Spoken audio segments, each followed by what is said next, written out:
You know, I'm just going to point out here in the middle of this script, all three flavors of elves have at some point been top of the meta. Someone should look into that and think about that and like come away with some findings. It's not going to be me, but I don't know, drop me a DM. I'll make a video. I've got nothing else going on.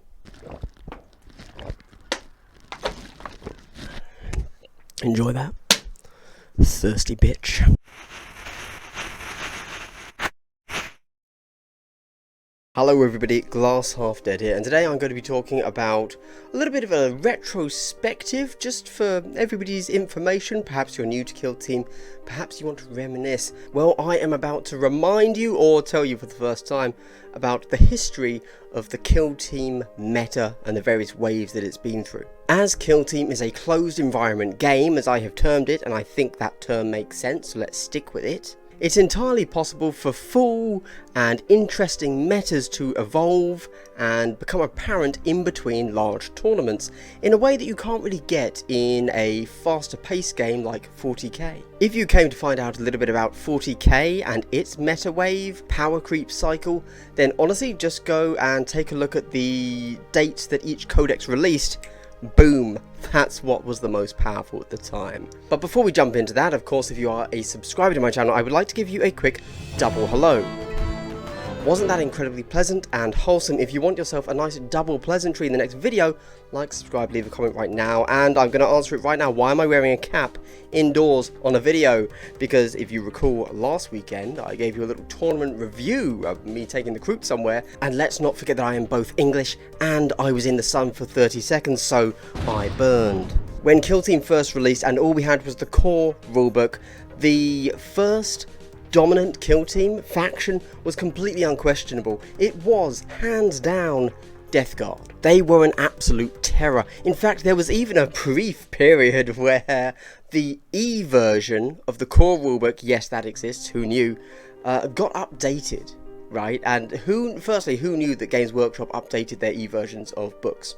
I genuinely didn't. Especially not now that Wikipedia exists. Why would you ever? Anyway, let's not get into that. So anyway, Games Workshop updated the E version of the Kill Team core rulebook to give Poxwalkers the mindless ability, which means they don't take leadership tests. It was absolutely insane. I think it also only lasted for 2 days, like 48 hours before they took it back out. But, oh, that was terrifying. So this first meta taught us something important. It taught us that T5 is amazing in Kill Team. Now, how do you deal with high armor, high toughness, feel no pain models? You bring Imperial Guard to the table. Pretty unquestionably, this began to teach everybody that one of the most important things in Kill Team is multi-damage weapons. Not only does it get through tough, durable units like the Death Guard, but it also kind of starts to teach us how the injury roll can be, I'm going to use the word manipulated, but that's just a fancy word to say used. So like how the injury roll works mechanically to keep things on the board. This taught us high damage weapons are significantly more important than we originally thought. Now, how do you beat high AP weapons? An obvious one, of course, which brings us to wave 3, which is invulnerable saves and 3 dice charges. Yes, it's our favourite game-breaking team, the Harlequins, the guys that get to ignore AP and vertical distance and other models being in the way. It's our clowns. It's our clowns clowning upon us. We are being clowned on when we play Harlequins, there's no doubt about that. They're a relatively elite faction and they ignore terrain and other models being in the way, and this is amazing purely because of the fact, I mean, yes, these are really powerful abilities they have, but you also have to think about the teeny tiny cognitive load that Harlequins put upon a tournament player. They all do the same thing and they don't care about positioning. Like, they're a really easy team to play. They're an elite team, so you're not always guaranteed good results, and of course a strong player can use tactics and positioning better than a weak player, but anyone can do pretty decently with Harlequins. And of course, the invuln saves and their T3 instead of T4, so the extra strength and AP on the plasmas are completely wasted, but the Imperial Guard was still overcharging to get 2 damage for the injury roll, but then that's just wasted and they're taunting themselves into rolling double ones. So Harlequins were the perfect counter. This wave 3 taught us that 3d6 charges and ignoring terrain were really good. I get if we hadn't figured that out. Lethal killers that don't care about AP brought around the final wave of the core rulebook's meta, and that is spam. Tyranids ignore morale, so do it brilliantly. Tau drones have fly and good saves. These were the two top teams during core 100 points. This taught us something actually very key still to today's competitive meta in Kill Team, even in 40k, and that is that you don't need to play your opponent. In fact, some of the most powerful lists are lists that can ignore their opponent, hold objectives, deny enemy objectives, and you are going to still win. This isn't the case so much in Kill Team anymore, because as a community, as tournament pack creators, we've learned that's bad game design, that's bad gameplay, nobody really enjoys it. 40k, that's how they're playing at the moment a little bit, so if you're a 40k guy, consider that still. But in Kill Team, we have advanced our packs beyond this a little bit. When we went to 125, when we added in new secondaries, and more importantly, when we added in new primaries, we kind of fixed this problem a bit. Like, it's still very important, but this is a fix. But the current competitive meta is less focused just on spamming models. At this point, we have the release of the Elites book, and that brings us to the first meta of Elites, which is rack spam. Now, this never really took off too much and like had a huge impact on the competitive scene, because I don't really know why. I think it's just generally that racks can't be bought in store, you have to order them from Games Workshop themselves, and Drukhari in general were at the time, obviously they've just had a 40k codex release, so not now, but at the time, they're generally a very underplayed faction. I think that BDSM Space Elves kind of sells itself, you don't really need to add anything to that marketing pitch, I'm in, but other people weren't. Needless to say, rack spam was talked about a lot. Now what did this teach us? This taught us that T4 with 4-up invols was good. I'd like to think we knew that by now, but maybe we didn't, who knows. Either way, we knew that after rack spam became a thing. And then before COVID hit, we kind of had our final meta, like that could easily be defined, which was Eldari, which moved from bondage space elves to self-flagellation, whiny, emo space elves. You know, I'm just going to point out here, in the middle of this script, all 3 flavors of elves have at some point been top of the meta.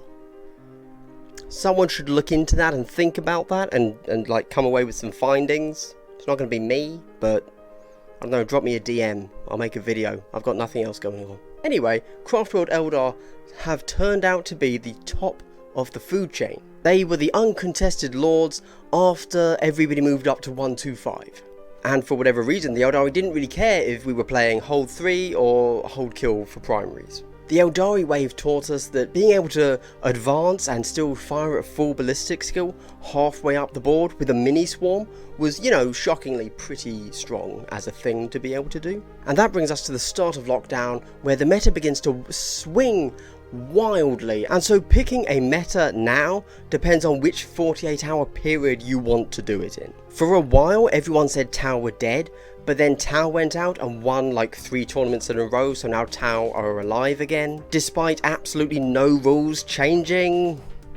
And honestly, it's just become like some super reactionary thinking before speaking circle jerk. So let's just say the meta is now in flux. Basically, whichever faction wins the latest tournament is hailed as the new king of the game, until a bunch of newer players run that exact same roster and list and makeup in the next tournament but fail, and then whichever has beaten them becomes the new thing that is the most broken.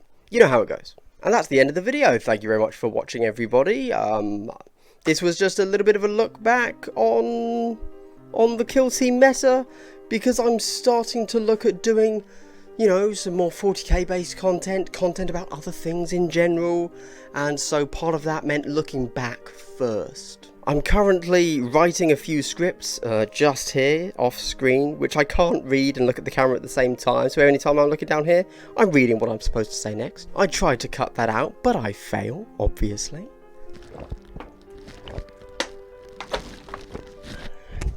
Enjoy that. Thirsty bitch. If you've made it this far into the video, I'd like to give you a big triple hello. Thank you very much. Honestly, I'm still such a small channel because I decided to focus on kill teams at 40k, and all the support you can give me really helps. If you want to know more about my channel in general, check out my Facebook page. That's kind of focused on my channel as opposed to kill team. Of course, I talk about Kill Team all the time, so it also focuses on Kill Team a lot. If you want to know more about Kill Team in general, check out the link to my Discord. That is definitely focused on Kill Team as opposed to me. And if you really are a thirsty bitch, then check out my Patreon. I should have said OnlyFans, shouldn't I? Damn, I need to start one. I could start one, you know.